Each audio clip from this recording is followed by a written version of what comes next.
तो हाँ जी, ये आपने अपनी डिटेल भेजी है। अभिजीत आपका नाम है। इस डिटेल के हिसाब से आपकी कुंडली बनी है, वृश्चिक लगन की कुंडली है और राशि आपकी है मेष। और ये आपकी कुंडली यहाँ पे मैंने बना रखी है। आपने जो मुझे सवाल लिख के भेजे हैं कि आप अभी विदेश में हैं, वहाँ पे नौकरी में आपको दिक्कतें आ रही हैं और नौकरी आपकी ना छूटे, तो उसके लिए क्या किया जाए और आगे वीज़ा आपका कैसे बढ़ेगा, और भी आपकी जो लाइफ की दिक्कतें परेशानी आ रही हैं वो कैसे दूर हों, कुंडली कैसी है, तो पूरा आपको मैं विस्तार में समझाऊंगा। तो सबसे पहले देखो जी, ये जो आपकी मैंने कुंडली बनाई है, ये जो कुंडली है इसमें होते हैं टोटल 12 घर। 12 घर पहले आप समझो, वो मैं लिख देता हूँ। ये है आपकी कुंडली में पहला घर है, ये है दूसरा घर, ये तीसरा घर, चौथा, पाँचवा घर, छठा, सातवां, आठवां, नौवां, ये है 10वां घर, 11वां और ये लास्ट वाला 12वां घर। अब ये जो 12 घर मैंने लिखे हैं, इन 12 घरों से आपके जीवन के बारे में कुछ ना कुछ पता किया जाएगा। जैसे कि इस पहले घर से हम पता करेंगे आपका जो शरीर है वो कैसा होगा, हेल्थ कैसी होगी, स्वभाव कैसा, रंग रूप कैसा। दूसरा घर आपके धन जोड़ने का है। तीसरा घर छोटे भाई बहनों का है। चौथा घर आपकी माता, मकान, वाहन का है। पाँचवा घर बच्चों का। छठा घर शत्रु, रोग, कर्जे का है, ये खराब घर होता है। सातवां घर आपकी पत्नी का है। आठवें घर से उम्र देखेंगे। नौवें घर से भाग्य देखेंगे। 10वां घर आपके कामकाज का है। 11वां घर आमदनी, लाभ, इच्छा पूर्ति और 12वें घर से आपके खर्चे देखे जाएंगे। 12वें घर से और भी काफ़ी चीज़ें हैं, यहाँ से विदेश भी देखा जाता है। अब देखो जी, आपने यहाँ पे मेरी दो बातें नोट करनी है। पहली बात, जो मैंने 12 घर लिखे हैं इनको याद कर लो, और दूसरी बात, इन 12 घरों से जो कुछ देखा जाएगा वो याद कर लो। अब आप ये देखो कि अपने कुंडली में देखना क्या है, वो घर देख लो। जैसे आपने मान लो आपने देखना, अपने बच्चों के बारे में देखना है, तो बच्चों का घर कौन सा है? पाँचवा घर कुंडली में बच्चों का होता है, तो बच्चों के लिए पाँचवा घर देखा जाएगा। और पाँचवें घर में एक नंबर लिखा है 12। 12 है मीन राशि। माल किसका बना? गुरु ग्रह। तो आपके बच्चों के लिए हमें इस गुरु ग्रह को देखना पड़ेगा। ऐसे ही अगर आपके मान लो हमने आपकी माता के बारे में जाना है, 10वां घर, चौथा घर कुंडली में माता का होता है और चौथे घर में नंबर लिखा है 11। 11 है कुंभ राशि, मालक है शनि। तो आपकी माता के लिए शनि ग्रह को देखना पड़ेगा। तो आपको मेरा कहने का मतलब समझ आ रहा होगा कि जो भी कुछ देखना है कुंडली में वो घर देखना है और घर का मालक देखा जाता है। अब यहाँ पे सवाल है कि आपकी कुंडली है कैसी। आपकी देखो जी, कुंडली में काफ़ी ग्रह अच्छे हैं। जैसे आपका सूर्य अच्छा है, बुध अच्छा है, गुरु अच्छा है, केतु अरले मिले फल देगा, शनि भी ठीक ठाक है, मंगल बहुत अच्छा है, और आपके ग्रह खराब भी हैं। पूरी कुंडली में सबसे ज़्यादा ग्रह का जो ग्रह मुझे खराब लगा है वो शुक्र लगा है। क्यों खराब है? नीच का बैठा है। थोड़ा सा चंद्रमा भी खराब है, राहु भी रले मिले फल देगा। तो ग्रह हमने क्या देखा, आपके ग्रह अच्छे भी हैं, ग्रह खराब भी हैं।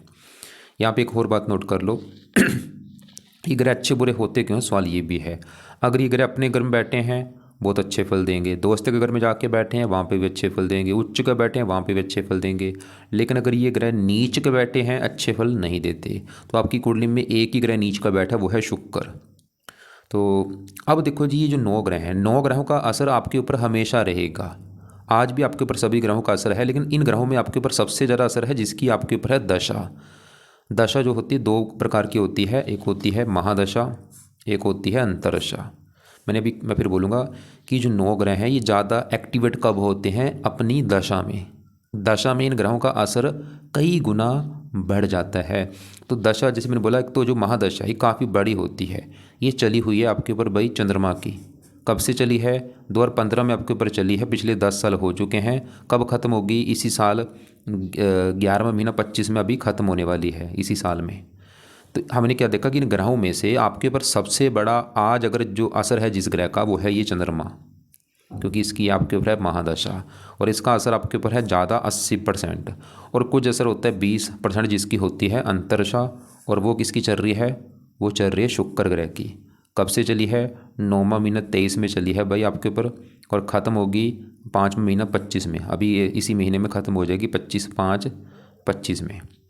तो हमने भी क्या देखा कि इन ग्रहों में सबसे बड़ा असर तो आपके ऊपर है चंद्रमा का, जो कि पिछले 10 साल हो चुके हैं चली को। और दूसरा असर आपके ऊपर शुक्र का है जिसकी चल रही अंतरदशा, ये भी पिछले 2-2.5 साल हो चुके हैं चली को। तो ये दोनों ग्रहों का आपके जीवन के ऊपर है ज़्यादा असर। आपके मतलब जीवन में जो चीज़ें हो रही हैं, जो कुछ हो रहा है, ये बड़ा कारण ये चंद्रमा और शुक्र ग्रह हैं।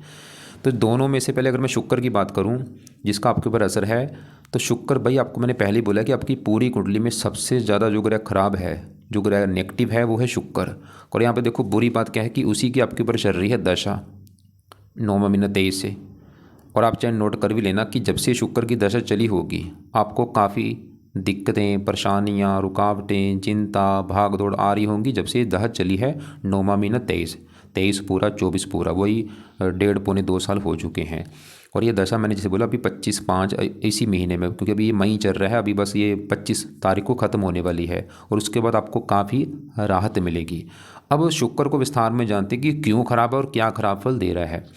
शुक्र आपका बैठा है यहाँ पे 11वें घर में। पहले समझो 11वां घर किसका है। 11वें घर से, इस घर से लाभ देखा जाता है लाभ भाव कहते हैं इस घर को। और भी काफ़ी चीज़ें इस घर से आमदनी देखी जाती है, जो आपकी इनकम होगी वो कैसी होगी। इस घर से बड़े भाई बहन देखे जाते हैं, इच्छा पूर्ति देखी जाती है, मित्रों को सुख देखा जाता है, काफ़ी चीज़ें हैं। और आपको मैंने बोला था घर का मालिक देखना है, तो 11वें घर में क्या लिखा है, 6 लिखा है। 6 है, कन्या राशि, मालक ये बुध है। हमें इस बुध ग्रह को भी देखना पड़ेगा आपकी आमदनी देखने के लिए, आपके लाभ को देखने के लिए। और बुध के अलावा 11वें घर में मंगल शुक्र बैठे, इन दोनों को भी देखना पड़ेगा। तो अभी हम पहले शुक्र की बात करेंगे। तो शुक्र देखो जी आपका जहाँ बैठा है 11वां घर, घर तो अच्छा है। 11वां घर जो है इस घर को अच्छा घर माना गया है। लेकिन 11वें घर में जो 6 लिखा है ये है कन्या राशि, जो कि यहाँ पे ये शुक्र की है नीच राशि।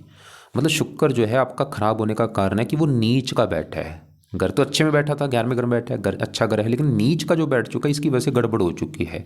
अब सवाल कि शुक्र आपको खराब फल क्या देगा, तो क्योंकि ये जहाँ बैठा है 11वें घर में, तो 11वें घर को लेकर दिक्कतें आएंगी आपको बड़े लेवल पे। जैसे 11वां घर मैंने बोला आमदनी का घर है, तो आपकी शुक्र की जो दशा चल रही है पिछले 1.5-2 साल से, ये आपको आमदनी को लेकर दिक्कत दे रहा होगा। मतलब आपके काम काज में दिक्कतें आ रही होंगी, नौकरी कारोबार जो आप कर रहे हैं उसमें दिक्कतें आ रही होंगी। और भी 11वां अगर लाभ का है, काम काज में लाभ नहीं हो रहा होगा, प्रॉफिट नहीं हो रहा होगा, इच्छाएं पूरी में कमी, और भी मित्रों को लेकर दिक्कतें आना। और शुक्र इस कुंडली में बैठा इस घर में आकी है, लेकिन शुक्र की इस कुंडली में 2 घर हैं, उन 2 घरों को भी लेकर दिक्कत देगा। एक तो शुक्र का घर है ये 7वां घर, और 7वां घर भाई आपकी है पत्नी का घर। अगर आपकी हमने पत्नी देखनी है, पत्नी कैसी होगी आपकी, ये 7वां घर हमें देखना पड़ेगा। और फार्मूला क्या है, घर का मालिक देखो। तो पत्नी का 7वां घर, 7वें घर में क्या लिखा है, 2 लिखा है, और 2 है वृष राशि। वृष राशि का मालिक कौन होता है, शुक्र होता है, और वो बेचारा नीच का बैठा। भाई आपकी पत्नी घर का मालिक शुक्र नीच का बैठा है। शुक्र आपको पत्नी को लेकर हजारों दिक्कतें देगा। मतलब ये शुक्र की जो दशा चल रही है इसमें आपको पत्नी को लेकर भी बहुत सारी दिक्कतें आ रही होंगी, आप चाहे देख लेना क्या दिक्कतें आएंगी। एक तो पत्नी सबके लड़ाई झगड़े होंगे, या पत्नी का बीमार होना, या पत्नी को कोई कष्ट होना, मतलब पत्नी संबंधी दिक्कतें देगा।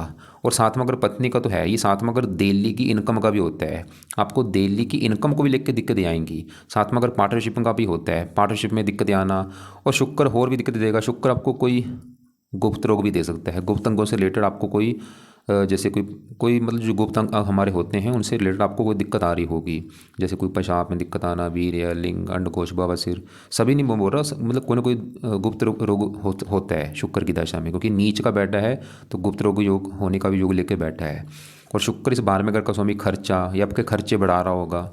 इसके बारे में थोड़ा सा आपको मैं दिखा देता हूँ, शास्त्रों में इसके बारे में क्या लिखा है। आप ये पहले ये देखो, आपका लगन कौन सा है, वृश्चिक लगन है, और शुक्र कहाँ बैठा है, 11वें घर में कन्या राशि में नीच का। तो आपका ये है, देखो जी वृश्चिक लगन है और शुक्र कहाँ बैठा है, 11वें घर में। तो अब हमने देखना है 11वें घर में, ये देखो अगादश भाव में शुक्र हो तो जातक की आय इनकम बड़ी अनियमित होती है, जो उसे कठिनाइयों उठाने के बाद ही प्राप्त होती है। साथ ही वह के अनुपात में कमी, ये यहाँ पढ़ लेना, बाद में मैं पढ़ूँगा, टाइम कुछ ज़्यादा लग जाएगा, यहाँ से लेकर यहाँ तक बाद में पढ़ लेना क्या लिखा रखा है इसमें। ये सभी चीज़ें वैसे लागू नहीं होती, इसमें कुछ चीज़ें आपके साथ लागू जरूर होंगी। जैसे यहाँ पे लिखा रखा है, क्योंकि रति कारक दाम्पत्य नीच राशि में होता है, तो दाम्पत्य में हस्तोष मतलब पत्नी संबंधी दिक्कतें आती हैं, पढ़ लेना बाद में। मैं फिर बोलूँगा भाई सभी चीज़ें लागू नहीं होती, कुछ चीज़ें इसमें लागू आपके साथ होंगी। तो अब बस आपको मैंने समझाने का मेरा मकसद क्या है, मैं ये समझा रहा हूँ कि अगर आपका सवाल मुझसे ये है कि भाई मेरी दिक्कतें क्यों आ रही है काम काज में, मैं बोलूँगा भाई कारण शुक्र है। जो भी आपके काम काज नौकरी कारों में दिक्कतें आ रही हैं, बड़ा कारण शुक्र है। और आप चाहे नोट कर भी लेना, पिछले 1.5-2 साल से दिक्कतें आपको आ रही होंगी। फिलहाल अभी इस दशा खत्म हो जाएगी, लेकिन ये क्योंकि मैं फिर बोलूँगा एक बात नोट कर लो, ये 9 ग्रह जो है इनका असर आपके ऊपर हमेशा रहेगा, जीवन भर। बस अपना असर दशा में ज़्यादा देते हैं और दशा खत्म होने के बाद भी इसका असर रहेगा, बस उसके बाद असर इसका वैसे कम हो जाएगा। आज असर इसका इतना है आपके ऊपर, शुक्र का असर इतना है, और जब इसकी दशा खत्म होगी असर कितना हो जाएगा, कम हो जाएगा। लेकिन फिर भी शुक्र का उपाय आप करते रहना। और फिलहाल अभी 1 महीना तो उपाय ज़्यादा करो। तो क्या क्या उपाय हैं शुक्र के? पहला उपाय है आप शुक्र कवच का पाठ पढ़ा करो, या इसको सुनना है आपने। दूसरा है शुक्र स्रोत का पाठ पढ़ना है। 2-2 मिनट के पाठ है भाई, शाम को या रात को ये पाठ पढ़ने हैं, या इनको सुन लिया करो। तीसरा है शुक्र की जो वस्तुएं हैं उनका दान करो। दान क्या करेगा, इसकी पावर जो है कम कर देगा। तो शुक्र का दान आपने करना है शुक्रवार को। ये दान तो आप चेक करते रहना, और ये दान के आपको मैं वीडियो भेज दूंगा। वैसे और भी उपाय हैं, चलो मैं लिख देता हूँ सभी उपाय। जैसे चौथा उपाय है आप शुक्र की देवी है माता लक्ष्मी जी, तो ये तो चलो रहने दो, क्योंकि यहाँ पे देखो मेन अभी आपको मैंने कुछ और भी उपाय बताने, फिर उपाय ज़्यादा हो जाएंगे। फिलहाल 3 उपाय कर लो आप। शुक्र कवच का पाठ पढ़ना है या सुनना है, स्रोत का पाठ पढ़ना है या सुनना है, और दान करो शुक्रवार को। और बाकी आप एक उपाय और कर लो, शुक्रवार का व्रत रख लो। शुक्रवार जिस दिन होगा उस दिन व्रत रखो, साथ में हो सके कथा कर लो, आरती कर लो। आरती तो चाहे आप रोजाना कर दिया करो। जब ये पाठ मान लो आप शाम को बैठे हैं, आपने शुक्र कवच का पाठ पढ़ लिया, स्रोत का पाठ पढ़ लिया, उसके बाद क्या कर लो, शुक्र देवता की जो आरती है वो पढ़ लेना, चाहे सुन लेना आप। यूट्यूब आपको ये मिल जाएगी। और व्रत रखना आता है तो मैं आपको फोर्स नहीं करूँगा, रखना आता है भाई रख लो, नहीं आता कोई बात नहीं। तो शुक्र व्रत जो है शुक्रवार को रखा जाएगा। सुबह एक नाम संकल्प लेके रखना कि हे शुक्र देवता जी, आज आपका मैं व्रत रखूँगा, ताकि आपका बुरा फल ना मिले, आपकी कृपा दृष्टि बनी रहे। व्रत में आपने दिन में कुछ नहीं खाना, रात को ही भोजन करना है। और रात के भोजन में आपने नमक का सेवन नहीं करना, खटाई नहीं करनी। और व्रत कथा जो है वो सुन लेना। दिन में वैसे आप फल फ्रूट खा सकते हैं, पानी पी सकते हो। चमकीले कपड़े कम पहना करो, वाइट कपड़े कम पहनो, परफ्यूम कम लगाया करो, इन चीज़ों से बचना है। अब आगे बढ़ते हैं। अभी हमने क्या देखा कि इन ग्रहों में से आपके ऊपर जो छोटी दशा चल रही शुक्र की, वो तो है बहुत ज़्यादा खराब। लेकिन शुक्र का अच्छा फल देगा। 7वीं दृष्टि से 5वें घर को देख रहा है, यहाँ पे उच्च राशि है, 5वें घर का अच्छा कर देगा। संतान के लिए अच्छा है, पढ़ाई के लिए अच्छा है, बुद्धि के लिए अच्छा है। अब बड़ी दशा जिसकी चंद्रमा की है, उसकी अगर बात करें कि वो कैसा है। अब चंद्रमा की दशा तो पिछले देखो जी 10 साल हो चुके हैं, और चंद्रमा आपका बैठा है यहाँ पे 6ठे घर में। ये जो 12 घर मैंने लिखे थे, 12 घरों में 6ठा, 8वां, 12वां, ये 3 घरों को अच्छा घर नहीं माना गया। इन्हें त्रिक भाव कहते हैं। मतलब आपका जो चंद्रमा है ये भी मुझे ज़्यादा अच्छा नहीं लगा, क्योंकि ये जहाँ बैठा है 6ठा घर। 6ठा घर किसका है? 6ठे घर से रोग देखा जाता है, रोग, शत्रु, कर्जा, कोर्ट कचहरी, चोरी, ठगी, विश्वासघात, ऐसी खराब चीज़ें 6ठे घर से देखते हैं। चंद्रमा आके बैठा है। अब चंद्रमा इस घर को एक्टिवेट कर देगा। 6ठा घर जैसे रोग, चंद्रमा आपको रोगी बनाएगा, शत्रु बढ़ाएगा, कर्जदार बना सकता है। और चंद्रमा इस कुंडली में जिस घर का मालक है वो है ये 9वां घर। 9वें घर से देखा जाता है भाग्य। भाग्य कैसा आपका होगा? 9वें घर से। 9वें घर में 4 लिखा है, मालक चंद्रमा। तो भाग्य चंद्रमा भाग्य भंग योग लेके बैठे हैं। मतलब चंद्रमा ये दिखा रहा है कि भाग्य पूरी तरह से साथ नहीं देता, लेकिन भाग्य ज़रा साथ देता अगर आप घर से दूर जाएंगे, क्योंकि यहाँ से 12वें घर को भी देख रहा है। मतलब अगर आप विदेश में जाते हैं तो आपका भाग्य जरा साथ देगा। बाकी चंद्रमा के भी उपाय करो, क्योंकि ये भी अभी देखो दशा आपकी खत्म हो जाएगी इसी साल 11 महीना 25 में। तो पूरा 1 साल की भी दशा पड़ी है, इसके भी देखो जी आप उपाय कर लो जब तक ये दशा है। तो यहाँ पर देखो जी चंद्रमा का जो पहला उपाय है, आपने शायद आपने बोले थे आप पाठ पूजा पहले करते भी हैं, उसमें से आपने बोला चंद्रमा का मंत्र करते हैं। बिल्कुल आप कर सकते हैं। चंद्रमा का आप 1 माला कम से कम मंत्र आप किया करो सुबह के टाइम। तो चंद्रमा का जो मंत्र है वो आप सोमवार, अगर पहले से कर रहे हैं ठीक करते रहो, उसको कंटिन्यू रखो। बस 1 माला रोजाना कर लो सुबह के टाइम। मंत्र है ओम सोम सोमाय नमः, ओम सोम सोमाय नमः। दूसरा है चंद कवच का पाठ पढ़ा करो। तीसरा है चंद स्रोत का पाठ आपने पढ़ना है, स्रोत्र पाठ। तो ये दोनों पाठ भी देखो जी सुबह के टाइम पढ़ने हैं, या इनको ऑडियो लगा के सुन लिया करो। चौथा उपाय है चंद्रमा के जो देवता हैं वो है शिव जी। तो अगर आप हो सके शिव जी की पूजा उपासना करो, शिव जी का कोई ना कोई पाठ पढ़ लिया करो। और शिव जी का जहाँ एक मंत्र है वो जप लो, जैसे कि ओम है, ओम को जप लो। सुबह के टाइम 1 माला इसका चय कर लो आप, ओम ओम, ऐसे 1 माला ये नाम जप लिया करो आप। तो ये तो हो गए चंद्रमा के उपाय। अभी इस वाले के चंद्रमा के उपाय कब तक करने हैं? जब तक ये दशा है आपकी, नवंबर 25 तक ये उपाय कर लो, उसके बाद ये उपाय आप छोड़ देना। और शुक्र के उपाय जो है, शुक्र की क्योंकि अभी दशा 1 महीने की पड़ी है, 1 महीने के बाद ये दशा खत्म हो जाएगी। सवाल ये है कि शुक्र के उपाय आगे करने जो नहीं, मैं बोलूँगा भाई उपाय करते रहना, इनको मत छोड़ना। अब देखो जी आगे बढ़ते हैं। आपकी जो कुंडली है इसमें एक नेगेटिव पॉइंट हो रहा है, वो है आपकी कुंडली में बना हुआ है काल सर्पदोष। अब जो काल सर्पदोष एक होता है, देखो जी, संपूर्ण काल सर्पदोष, एक होता है आंशिक काल सर्पदोष, मतलब कम मात्रा वाला काल सर्पदोष। तो वो आपकी कुंडली में बना है। जैसे कि यहाँ पे देखो राहु है, यहाँ पे बैठा है केतु, मतलब राहु कहाँ बैठा है, 7वें घर में, और केतु बैठा है पहले घर में, और इधर वाला हिस्सा देखो खाली पड़ा है, दूसरा घर खाली है, तीसरा घर खाली, चौथा घर खाली, 5वां घर खाली, सिर्फ 6ठे घर में चंद्रमा बैठा है। अगर चंद्रमा ना होता फिर बनना था संपूर्ण काल सर्पदोष, लेकिन चंद्रमा है तो ये बना है आंशिक काल सर्पदोष, मतलब कम मात्रा वाला काल सर्पदोष। अब इसका नुकसान क्या होता है, सवाल ये भी है। इसका देखो जी नुकसान ये होता है कि जहाँ ये ग्रह बैठते हैं राहु केतु, उन घरों की हानि करते हैं। जैसे कि आपका राहु 7वें घर में बैठा है पत्नी घर में, तो राहु पत्नी को लेकर दिक्कतें पैदा करेगा आपको, और केतु पहले घर में बैठा है, पहले घर को लेकर दिक्कतें आएंगी। तो पहले राहु की मैं बात करता हूँ। राहु जहाँ बैठा है 7वां घर पत्नी का घर है ये, और 7वें घर से मैंने बोला था 7वां घर दिल्ली की इनकम का भी होता है, साझेदारी के काम का भी होता है। अब राहु, और मैंने भाई आपको एक बात बता दूं, मैंने ऐसी हज़ारों कुंडलियाँ देखी हैं, जब भी राहु 7वें घर में होता है ऐसे लोगों को विवाह का सुख नहीं मिलता। बहुत सारी कुंडलियाँ मैंने देखी हैं, सबको दिक्कतें आती हैं विवाह में जब भी राहु 7वें घर में होता है। सबकी दिक्कतें वैसे अलग अलग होती हैं। कईयों को मैंने देखा जब राहु कईयों के 7वें घर में होगा, कईयों का विवाह नहीं होता, कईयों का विवाह देरी से होता है, कईयों का डिवोर्स हो जाता है, सबकी दिक्कत अलग अलग है। तो आपके साथ भी कुछ ना कुछ राहु ये करेगा गड़बड़, जहाँ तो आपका विवाह होगा नहीं, या विवाह हो गया पत्नी से बनेगी नहीं, लड़ाई झगड़े होते रहेंगे, या डिवोर्स तक भी पत्नी से करा सकता है, खासकर राहु की दशा में। उसमें तो ये ज़्यादा एक्टिवेट हो जाएगा। जैसे अभी बड़ी दशा चंद्रमा की, छोटी शुक्र की है, जब भी भाई कभी राहु की दशा आएगी वो समा पत्नी के लिए अच्छा नहीं होगा, मतलब उस समय पत्नी से आपके डिवोर्स होने के योग बन सकते हैं। डिवोर्स ना भी हुआ तो पत्नी से लड़ाई झगड़े बहुत ज़्यादा होंगे, या पत्नी का लड़के मायके चले जाना, ऐसी दिक्कतें बढ़ेंगी आपकी। और भी राहु की दशा में दिक्कतें बढ़ेंगी आपकी। जब भी इसकी दशा आएगी, इसकी दशा आपको मैं दिखा देता हूँ कब है, जो कि मैंने आपको पहले बोला, दशा में ये ग्रह भाई ज़्यादा एक्टिवेट होते हैं। तो जैसे कि आपका नाम अभिजीत है, तो आपकी देखो जी राहु की जो दशा है, जैसे भी बड़ी दशा चंद्रमा की, राहु की दशा आगे चलेगी, 32 में आएगी आपकी, 32 से लेकर 50 तक ये दशा है, जो 18 साल की दशा है, इसमें दिक्कतें बढ़ेंगी। ये छोटी दशा आपकी ये पीछे निकली 17 से लेकर 18 तक, इसमें भी आपको दिक्कतें आई होंगी। मंगल के आगे अभी देखो बड़ी दशा आगे आपकी मंगल के आगे, वो समय आपका काफ़ी अच्छा है। और मंगल में बीच में जो राहु की दशा आएगी आपकी, ये स्टार्टिंग में आएगी आपकी, चौथा महीना 26 से लेके 5 महीना 27, ये इसमें भी आपकी दिक्कतें आएंगी पत्नी वाली भाई। तारीख लिख लो अपने पास, 22/4/26 से लेके 5 महीना 27 तक, इसमें क्योंकि राहु की दशा होगी, इसमें पत्नी घर में बैठा, पत्नी वाली दिक्कतें पैदा करेगा आपको।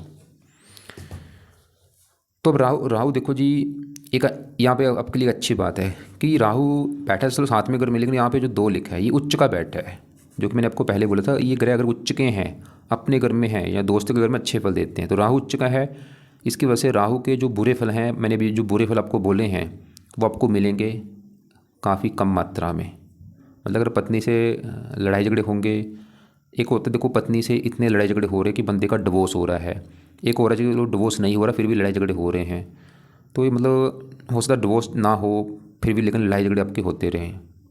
लेकिन सवाल कि राहु को सही कैसे किया जाए, क्या किया जाए ताकि ये सही हो जाए, आपका ये जो ऊपर से जो दोष बना है वो सही हो जाए। तो राहु के लिए देखो जी, आप 2 उपाय करने हैं। आपने पहला उपाय है राहु का दान किया करो, इसको शांत करो, दान इसकी पावर कम कर देगा। और ये दान आपको मैं वीडियो भेज दूँगा, उसको देख लेना क्या है दान, वो किया करो।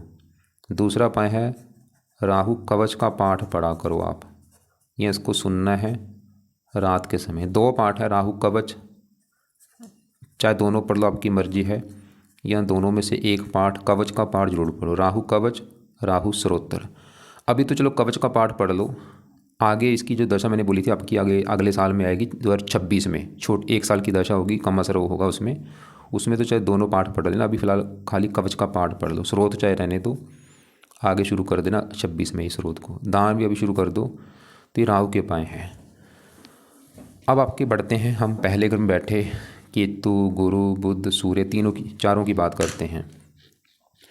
जैसा आपको मैंने बोला था 12 गुरु से कुछ ना कुछ देखा जाता है। अब देखो जी, आपकी पत्नी के मामले में आपको दिक्कत आने के 2 कारण यहाँ पे बने हैं, क्योंकि जैसे मैंने बोला था 7वां घर पत्नी का घर है, पत्नी कैसी होगी 7वां घर, 7वें घर में एक तो राहु जो बैठा है वो भी पत्नी वाली दिक्कतें दे रहा है आपको, और 7वें घर में जो 2 लिखा है 2 है वृष राशि, माल शुक्र, वो भी नीच का है, तो आपको पत्नी संबंधी दिक्कतें जरूर आएंगी। इसके 2 कारण बने हैं, एक तो शुक्र नीच का बैठा है और 7वें घर में राहु बैठा है, और वो पत्नी वाली दिक्कतें कुछ भी हो सकती हैं, या आपका डिवोर्स हो सकता है, या आपके पत्नी से लड़ाई झगड़े होते रहेंगे, या पत्नी से प्रेम नहीं मिलेगा, कुछ ना कुछ दिक्कत आएगी पत्नी वाली।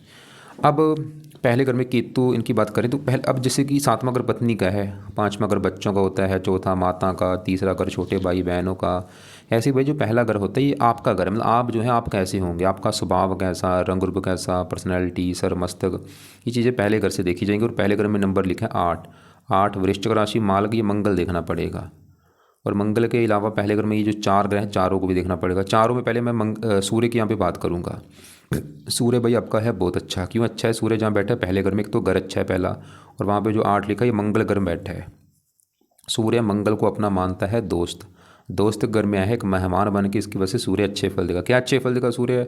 सूर्य इस कुंडली में इस घर का मालिक है 10वें घर का। 10वें घर को लेकर अच्छे फल देगा। 10वां घर काम काज का है, पिता का है, सरकार, मान प्रतिष्ठा। और 10वें घर में 5 लिखा है, सिंह राशि मालिक सूर्य है, सर के ऊपर बैठा है। सूर्य ये दिखाएगा आपको फिर भी काम काज का सुख मिलता रहेगा, पिता का सुख मिलेगा, सरकार का सुख अच्छा, मान प्रतिष्ठा अच्छी। और यहाँ पे भाई एक बात फिर नोट कर लो, दशा देखनी बहुत जरूरी होती है। सूर्य ठीक अच्छे फल दे रहा है, लेकिन कितने दे रहा है? आज अच्छे फल इतने दे रहा है। अगर आज इसकी दशा होती भाई सूर्य की, अच्छे फल 100 गुना बढ़ जाते, लेकिन दशा है नहीं उसकी। दशा पहले निकल चुकी चंद्रमा से पहले, मतलब है अच्छा, उसको बस समझो अच्छा है सूर्य, फिर भी आपको पिता, काम काज, सरकार, मान प्रतिष्ठा अच्छा है, लेकिन उसका बल कम है 1 डिग्री। उसकी बल बढ़ाओ, बल बढ़ेगा उसका, अच्छा बल बढ़ जाएगा। बल कैसे बढ़ेगा? सबसे बेस्ट है उसका आप रत्न दान कर लो, माने के, जो कि आपने बोला था आपने पहले कर रखा है, ठीक है, उसको करे रखो। अब इसी घर में बुध बैठा, वो भी ठीक है। बुध आपके 8वें घर का मालिक, उम्र के लिए अच्छा है। तीसरे घर 11वें घर का, ये भी आपकी आमदनी, लाभ, इच्छाएं भी ठीक है। अब इसी घर में गुरु बैठा, वो भी ठीक है। गुरु क्यों अच्छा है? क्योंकि गुरु भी पहले घर में, यहाँ पे मंगल घर में बैठा है। गुरु भी मंगल को अपना दोस्त मानता है, इस कुंडली में योग कारक भी है। गुरु इस कुंडली में 2 घरों का मालिक, उन 2 घरों का अच्छा करेगा। एक तो गुरु का घर है, ये दूसरा घर। दूसरा घर कुंडली में धन का होता है, कितना धन जोड़ेंगे। दूसरा घर, दूसरे घर में 9 लिखा है, मालक गुरु, तो धन का मालक गुरु है। खासकर दूसरा घर धन जोड़ने का होता है। गुरु ये दिखा रहा है कि आप काफ़ी लाइफ में धन जोड़ेंगे, आपके पास धन की कमी नहीं रहेगी, काफ़ी आपका बैंक बैलेंस होगा। और मैं फिर बोलूँगा, अगर आज गुरु की दशा होती है भाई, आप काफ़ी धन जोड़ते हैं। दशा भाई जरूर देखो, उलझ मत जाना। आप मुझे भैया बोलें कि भाई मेरी तो लाइफ में दिक्कतें आ रही हैं, गुरु कैसे धन मुझे देगा? दशा किसकी चल रही हो? शुक्र की चल रही हो तो खराब है भाई। आज शुक्र की चल रही है आपके ऊपर। जैसे देखो, जिसकी सरकार बनती है, आज किसकी सरकार है? मोदी की सरकार है, आज मोदी की चलेगी। ऐसी ग्रह अपनी चलाते कब हैं? जब इनकी चलती है, जब इनकी दशा चलती है। आज बड़ी आपके ऊपर चंद्रमा की दशा, और वो ख़राब है, 6ठे घर में बैठा है, दिक्कतें पैदा कर रहा है। शुक्र तो बड़े लेवल पे ख़राब है, और ये आज उसका आपके ऊपर असर ज़्यादा है। मतलब जो ग्रह अच्छे हैं उनका असर है, लेकिन कम है, क्योंकि दशा उनकी नहीं है आपके ऊपर। तो गुरु धन का मालक है, और गुरु इस कुंडली में 5वें घर का मालक है। 5वें घर में 12 लिखा है, मालक गुरु अपने घर को देख भी रहा है। 5वां घर संतान का है, संतान के लिए अच्छा है, पढ़ा लिखा बुद्धिमान बना देगा। गुरु की दशा बहुत अच्छी जाएगी जब भी कभी चलेगी आपकी। तो यहाँ पे सूर्य अच्छा है, बुध ठीक है, गुरु ठीक है, केतु है तो उच्च का, लेकिन मैंने बोला था जो काल से दुष्ट बने उसकी वजह से थोड़ी सी दिक्कतें देगा। और ऐसा नहीं केतु बिल्कुल बुरे फल देगा, कई अच्छे फल भी देगा आपको, मेहनती साथी, तो इसको चलो छोड़ो भी। अब यहाँ पे शनि की बात करते हैं। शनि देखो जी बैठा है 12वें घर में। 12वें घर को अच्छा घर नहीं माना गया, क्योंकि इस घर से खर्चा, हानि, दान, दंड, हॉस्पिटल, पागलखाना, विदेश यात्रा, कुछ चीज़ें अच्छी भी, जैसे कि इस 12वें घर से विदेश यात्रा देखी जाती है। अब शनि बैठा तो खराब घर में है, लेकिन 12वें घर में जो 7 लिखा है ये है तुला राशि, जो कि शनि की है उच्च राशि। ये एक अच्छी बात है। यहाँ पे एक योग बना है सरल नामक विपरीत राजयोग, मतलब शनि आपको फिर भी अच्छे फल देगा। क्या अच्छे फल देगा? शनि इस कुंडली में इस घर का मालिक है 4थे घर का, जहाँ पे लिखा है 11। 11 है कुंभ राशि, मालिक शनि। 4था घर है कुंडली में माता, मकान, वाहन, जमीन, जायदाद। और 4था घर जन्मभूमि का भी होता है। एक फार्मूला है देखो जी, जब भी 4थे घर का मालिक 12वें घर में होता है, ऐसे लोग विदेश में जाके सेटलमेंट हो जाते हैं, क्योंकि 12वां घर विदेश का है, 4था घर है जन्मभूमि। देखो जन्मभूमि चलेगी विदेश के घर में। शनि आपके विदेश में सेटलमेंट के योग लेके बैठा है भाई, कि आप वहीं पे बस जाएंगे, बसने के योग आपके विदेश में जाके शनि दिखा रहा है। और आपको फ़ायदा भी होगा, क्योंकि उच्च का बैठा है, मतलब 4था घर मकान, वाहन, विदेश के घर में। शनि दिखा रहा है कि आप विदेश में जाएंगे तो आपको वहाँ पे मकान, वाहन, ये सुख मिलेंगे, शनि दिखा रहा है। लेकिन यहाँ पे गड़बड़ हो रही है। वो क्या है? ये शनि है तो ठीक ठाक चलो, लेकिन ये बैठा है राहु के नक्षत्र में बैठा है, इसकी वजह से थोड़ा सा दिक्कतें देगा आपको विदेश में भी। और एक आपके ऊपर अभी शनि की 6.5 भी शुरू हुई है पिछले 1 महीने से। अब 6.5 जो है ये सवाल की आपकी अच्छी जाएगी, जो बुरी जाएगी, ये भाई कर्मों के सबसे फल देती है। जो बंदा कर्म अच्छे करता है उसकी 6.5 अच्छी जाती है, बुरे करता है बुरी जाती है। तो 6.5 के लिए, क्योंकि 6.5 शनि की होती है, आप एक उपाय शनि का भी जरूर कर लो। वो है आप शनि 400 का पाठ पढ़ लिया करो रात के समय। अगर वहाँ पे शनि मंदिर है तो आप शनि मंदिर भी माथा टेकने शनिवार को जा सकते हैं, नहीं है कोई बात नहीं। तो ये दो उपाय हैं। शनि चालीसा का पाठ रात को पढ़ना है, सुनना है। अब ये पाठ से फ़ायदा क्या होगा? एक तो फ़ायदा ये होगा कि आपकी जो साढ़े सती चली है वो शनि की है, वो साढ़े सती में आपको कोई बुरा फल नहीं मिलेगा। और ये जो शनि आपका, मैंने बोला था 12वें घर में विदेश के जो लेकर बैठा है, लेकिन राहु के नक्षत्र में है, तो वो भी और अच्छा होगा शनि आपका। तो कुल मिला के एक आपके ऊपर देखो जी, जैसे बड़ी दशा चंद्रमा की पिछले 15 में चली थी, अभी ख़त्म होगी इसी साल 25 में। और इस 25 के बाद आपके ऊपर जो बड़ी महादशा आने वाली है वो है मंगल ग्रह की। और ये दशा आपकी बहुत अच्छी जाएगी, क्योंकि मंगल आपका लग्नेश है, पूरी कुंडली का मालक है। मतलब आपका भी अच्छा समय शुरू होगा अगले साल जब ये मंगल की दशा चलेगी।